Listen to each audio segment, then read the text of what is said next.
안녕하세요. 캔들피그와 김하백의 나불대화 시간입니다.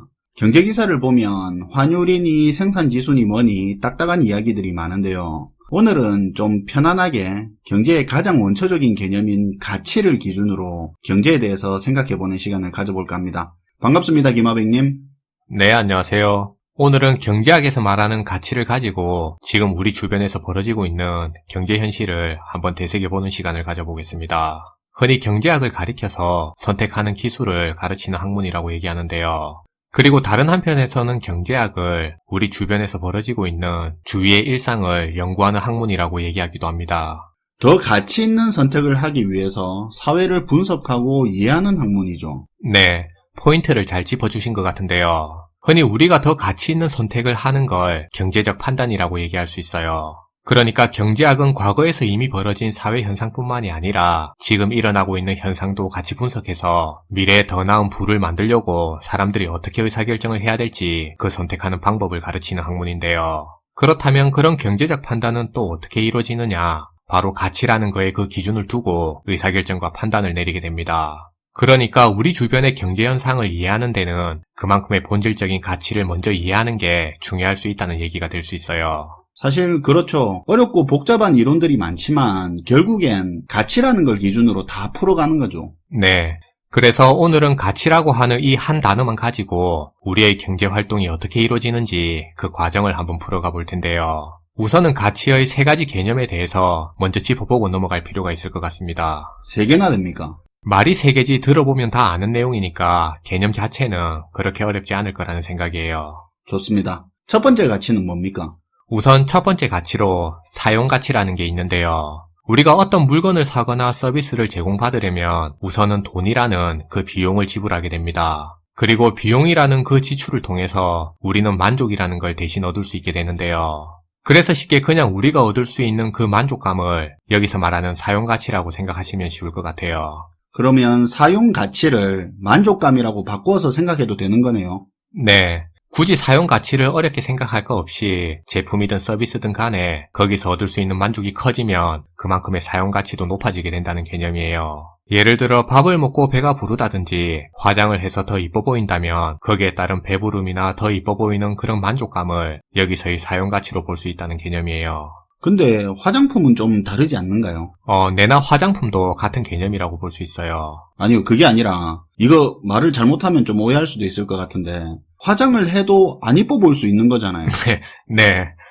제가 개념을 하나 빼먹어서 잠깐 오해하신 것 같은데요. 여기서 사용 가치는 남의 평가가 중요한 게 아니고 화장을 안 한 것보다도 내가 화장한 게 더 이쁘다고 느끼면 그걸로 만족스러운 게 사용 가치가 되는 건데요. 그러니까 사용 가치는 돈 쓴 사람 본인이 스스로 만족감을 느끼는 굉장히 주관적인 가치라고 볼 수 있습니다.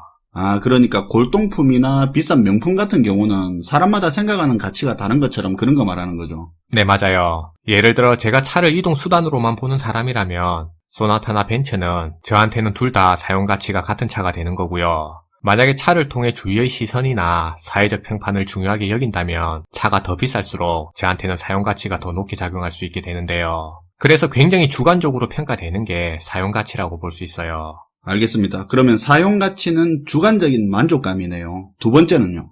네. 그럼 이제 두 번째 가치로 교환 가치라는 게 있습니다. 교환 가치는 알죠? 그냥 가격 아닙니까? 네, 맞아요. 그냥 쉽게 시장에서 거래되는 가격을 교환 가치라고 보시면 되는데요. 앞에서 우리가 어떤 물건을 사거나 서비스를 제공받으려면 우선은 돈이라는 비용을 지불해야 된다고 얘기했습니다. 그리고 이때 우리가 지불하게 되는 비용은 시장에서 정해진 그 가격을 기준으로 비용을 지불하게 되는데요.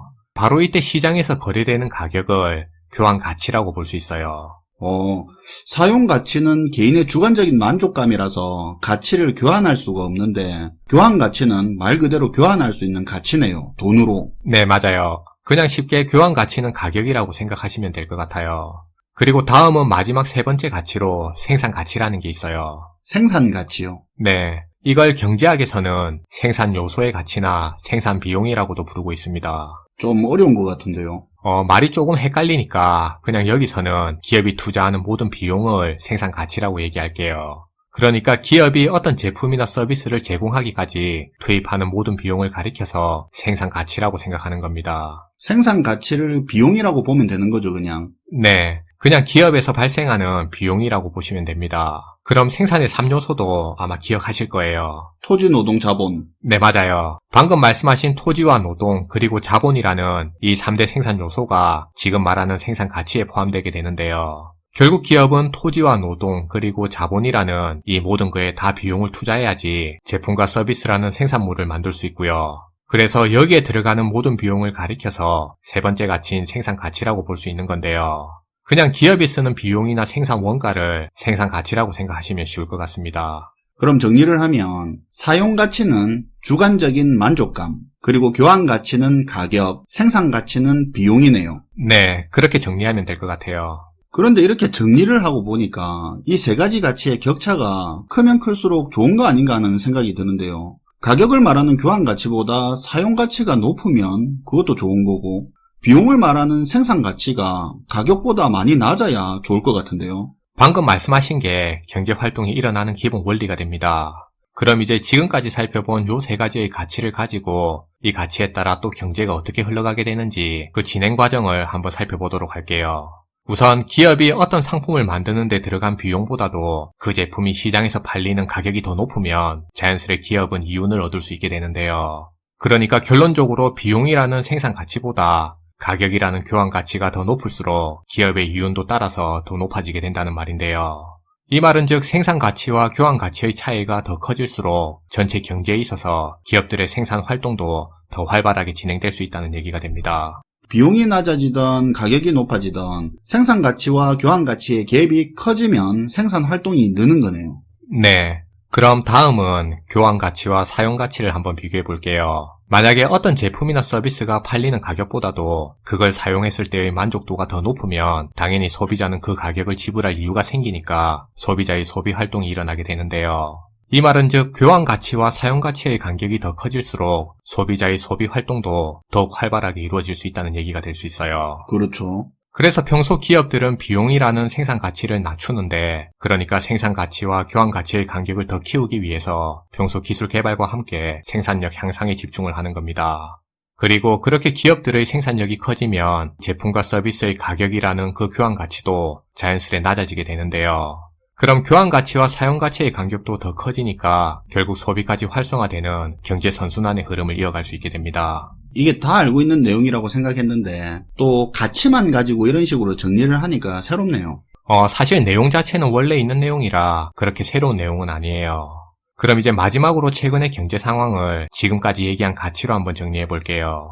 그동안의 기업들은 법인세 증가에 세금도 오르고 최저임금 상승에 인건비도 올라서 게다가 만든 물건들까지도 잘 안 팔리니까 앞에서 말한 비용이라는 생산 가치가 올라가게 됐는데요. 그런데 시장에서 거래되는 교환 가치는 또 그대로니까 결국 생산 가치와 교환 가치가 좁아져서 기업들의 생산 활동도 줄어드는 결과가 나타나게 됐습니다. 반면에 가게들은 줄어드는 일자리에 가게 소득은 주는데 빚은 또 늘어나서 가게의 소비 여력은 점차 줄어들고 있는데요.